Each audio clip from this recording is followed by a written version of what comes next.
Welcome back to the High School Sports Zone, everyone. We are less than 2 weeks away from National Signing Day. And as we approach the day of reckoning, we reckoned it'd be a good idea to welcome back Matt Malatesta of VYPE magazine as we continue our special series on National Signing Day. Matt, we always talk about the glory guys, the wide receivers, the quarterbacks, and we did that last week. We'll talk about them more next week. But this week we're in the trenches. This is the year of the defensive linemen. Tell us about that. I'll tell you what. National championships, great teams, great recruiting classes are all built around the defensive line position, defensive tackle, defensive ends. We look at what happened this year in the national championship game. We had Alabama, who's anchored by Houston's very own Damian Square from Yates High School, and then LSU's Michael Brockers, who will be a top 10 draft pick, was the big anchoring position for LSU's defensive line.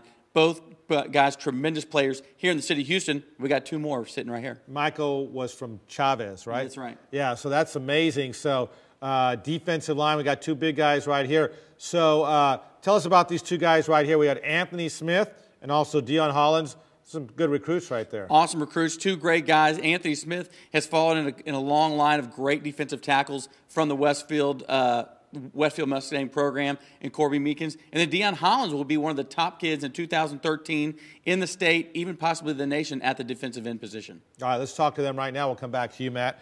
Anthony Smith from Westfield. Anthony, how you doing? I'm doing all right. Now, Anthony, we'll talk about your defensive prowess in a minute, but we've seen several highlights of you.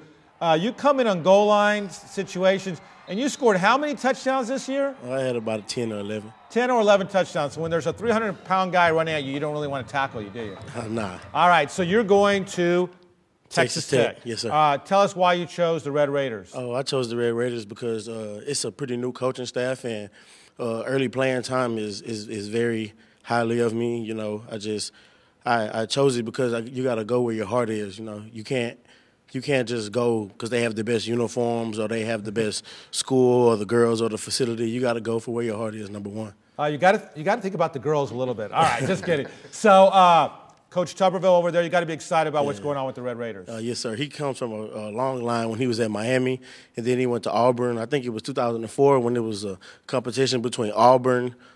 It was two other schools fighting for the national championship, and he didn't get in. So I know that what he brings to the table, and then he brought in some new coaches from the SEC, so Big 12 better look out. All right, so as you say goodbye to Westfield and great career there, you guys made it to the regional finals this season, and you fall to none other than your district rival, Decaney, who you defeated in the district finale. They win the state championship. Just your thoughts on the season. Oh, it was a very great season. Like last year, we missed the playoffs by one game, and everybody wrote us off. Or Westfield's not going to be anything.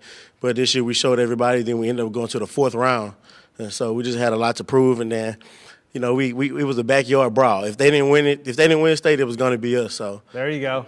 All right, backyard brawl. Congratulations. Good luck at Texas Tech. Let's talk to Deon Hollins next to you from Fort Bend Marshall. Now, Deon, you are only a junior, right? Yes, sir. Outside linebacker, defensive end.